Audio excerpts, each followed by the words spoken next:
نماز کے فقہی احکام۔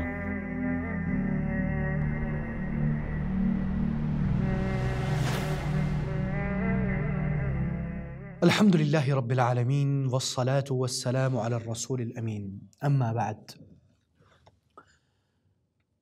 قال رسول اللہ صلی اللہ علیہ وسلم لبلال بن رباح یا بلال ارحنا بالصلاة، رواہ ابو داود۔ رسول اللہ صلی اللہ علیہ وسلم حضرت بلال رضی اللہ عنہ کو فرماتے ہیں، اے بلال، یا بلال، اے بلال، ارحنا بالصلاة، ہمیں نماز سے راحت دیجیو۔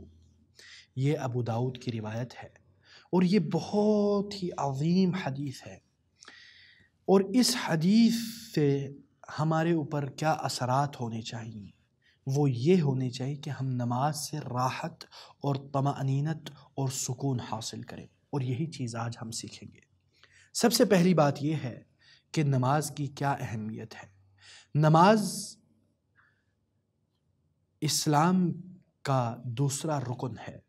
رسول اللہ صلی اللہ علیہ وسلم فرماتے ہیں، بنی الاسلام علی خمس، اسلام کی جو بلڈنگ ہے وہ 5 ارکان پر کھڑی ہے، 5 پلرز پر کھڑی ہے۔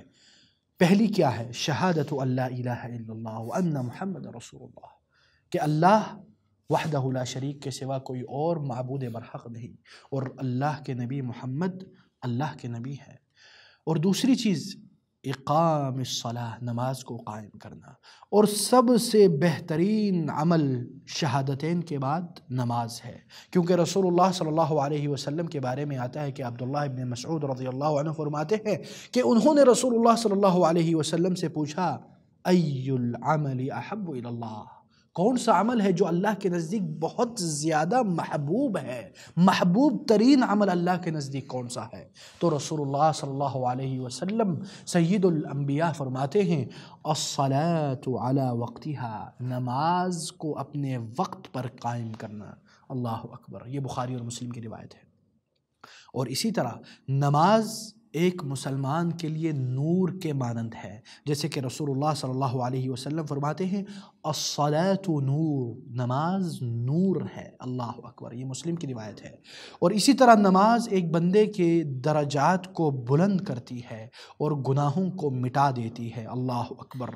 رسول اللہ صلی اللہ علیہ وسلم ایک مثال پیش کرتے ہیں، کیا ہی خوبصورت مثال ہے، کاش ہم اس کو سمجھ پاتے۔ رسول اللہ صلی اللہ علیہ وسلم کہتے ہیں کہ اگر ایک بندے کے گھر کے بالکل ہی نزدیک ایک نہر ہو، ایک سوئمنگ پول ہو، جس میں وہ روزانہ 5 مرتبہ نہاتا ہو، تو کیا اس کی جسمانی نظافت اور پاکیزگی اور اس کے جسم پہ کوئی غلاظت یا نجاست رہے گی؟ تو صحابہ نے کہا بالکل ہی نہیں۔ تو رسول اللہ صلی اللہ علیہ وسلم نے کہا تو اسی طرح نماز ہے۔ نماز بندوں کی گناہوں کو مٹانے کی سبب بنتی ہے، جیسے کہ بخاری اور مسلم کی روایت ہے۔ اور نماز انسان کو ایک تزکیہ نفس فراہم کرتی ہے اور اس کو مختلف آفات اور بلیات سے بچاتی ہے بإذن اللہ، اور اپنے دلی سکون اور طمأنینت دیتی ہے۔ اور اسی طرح نماز انسان کو گناہوں اور برائی اور فحاشیت اور منکرات سے بچاتی ہے، جیسے کہ اللہ تعالیٰ فرماتے ہیں، ان الصلاۃ تنہی عن الفحشاء والمنکر، نماز انسان کو فحشاء اور گناہوں سے بچاتی ہے۔ اور ایک اور بات یاد رکھیں، نماز انسان کو سکھاتی ہے ڈسپلن، وقت کی اہمیت، وقت کی قدر کرنا، وقت پہ چیز کو کرنا، اسی وقت کے اندر انسان کو سکھاتی ہے۔ اور نماز انسان کو یہ سکھاتی ہے کہ ایک مسلمان کا دوسرے مسلمان کے ساتھ محبت کیسا ہونا چاہیے، اور ایک دوسرے کے ساتھ تعاون، ایک دوسرے کی خدمت کیسے ہونی چاہیے، کیونکہ انسان 5 مرتبہ مل رہا ہے مسجد میں اپنے مسلمان بھائیوں سے، تو بے شک محبت کا باعث بنتی ہے۔ اور تیسری چیز یہ ہے کہ نماز کے شروط کیا ہے؟ تو نماز کے شروط میں سے نمبر 1 یہ ہے الاسلام، نمازی کا مسلمان ہونا سب سے پہلے ضروری ہے، ورنہ کافر کے نماز کی کیا فائدہ۔ اور دوسری چیز ہے العقل والبلوغ، کہ وہ عقل مند ہو، اس کے عقل ہو۔ عقل کا یہ مطلب نہیں کہ وہ دنیا دار ہو۔ عقل کا یہ مطلب ہے کہ وہ چیزوں کی اچھائی اور برائی کو جانتا ہو اور صحیح اور غلط کو جانتا ہو، اور بلوغ کا مطلب یہ ہے کہ وہ بالغ ہو جائے۔ تو نماز ایک پاگل پر واجب نہیں، نماز ایک چھوٹے سے غیر عاقل غیر بالغ بچے پر لازم نہیں۔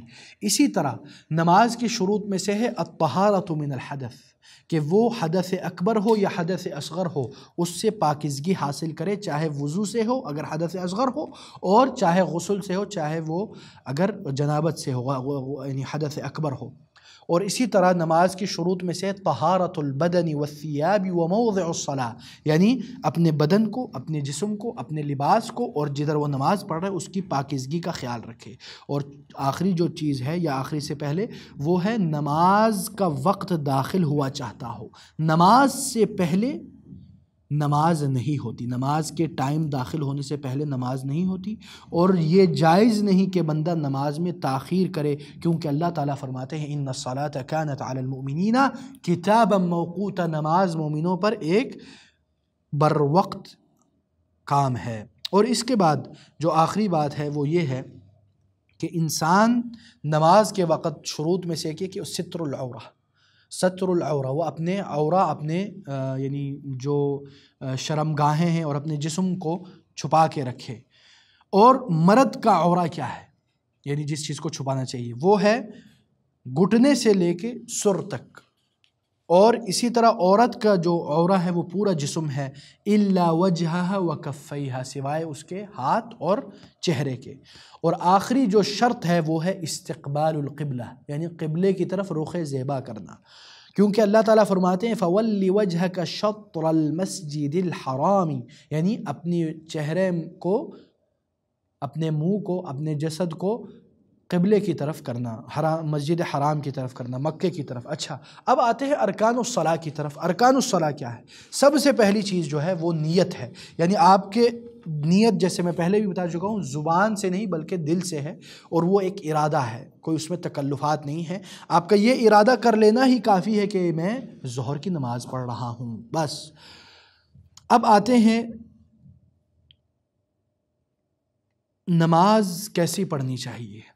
دیکھیں نماز جیسے کہ یعنی رسول اللہ صلی اللہ علیہ وسلم فرماتے ہیں صلو کما رأیتمونی اصلی، ایسی نماز پڑھو جیسے کہ میں پڑھتا ہوں۔ تو سب سے پہلے آپ تکبیر تحریمہ کہیں گے، اللہ اکبر کہیں گے اور ہاتھ اٹھائیں گے، اور پھر نماز میں یعنی جو ارکان اسلام ہیں، ارکان صلاح عفواً، اس میں سب سے پہلی نیت ہو گئی، دوسری ہو گئی تکبیرۃ الاحرام کہ آپ اللہ اکبر کہیں، اور تیسری ہو گئی القیام، یعنی آپ کا نماز میں کھڑا ہونا یہ آپ کے اوپر فرض ہے، اگر آپ کھڑے نہیں ہوں گے استطاعت کے باوجود تو آپ کی نماز محل نظر ہے۔ اور چوتھی چیز یہ ہے کہ قراءۃ الفاتحہ، یعنی سورہ فاتحہ پڑھنا بھی لازم ہے، کیونکہ اللہ کے نبی فرماتے ہیں لا صلاۃ لمن لم یقرأ بفاتحۃ الکتاب، اس بندے کی نماز ہی نہیں ہوئی جس نے سورہ فاتحہ نہیں پڑھی۔ اس کے بعد جو رکن ہے یا فرض ہے، ارکان ہے، وہ کیا ہے؟ الرکوع، یعنی وہ رکوع کرے۔ تو رکوع بھی ایک انداز میں یعنی ارکان میں سے ہے، اسی طرح رکوع میں سے اٹھنا بھی یعنی رکن ہے، یعنی اور سیدھا کھڑے ہو جائے۔ اور اس کے بعد ہے سجود، سجدہ کرنا بھی رکن ہے، صلاۃ میں سے، نماز کے ارکان میں سے، اور وہ 7 چیزوں پہ آپ نے سجدہ کرنا ہے، 7 چیزوں، 7 اعضاء پر۔ وہ کیا ہے؟ ایک تو آپ کی پیشانی ہو گئی، دونوں ہاتھ ہو گئے، دونوں گھٹنے ہو گئے، اور دونوں پاؤں کے جو انگلیاں ہیں وہ زمین سے یعنی چپکے ہوئے ہوں۔ اور اس کے بعد ہے الاعتدال من السجود، جب آپ سجدے سے اٹھے تو اس میں بھی اعتدال ہو، جلد بازی نہ ہو، یہ بھی ارکان الصلاۃ میں سے ہے۔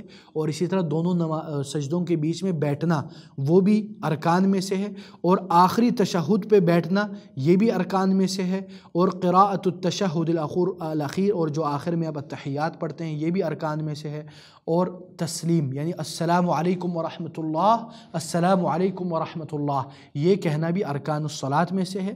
اور جو 2 رکن اہم ہیں وہ ہیں الطمأنینہ فی جمیع الارکان، تمام آپ کی جو نماز ہے، تمام جو ارکان ہیں اس میں طمأنینت اور سکون اور آرام سے پڑھیں، جلد بازی سے نہ پڑھیں۔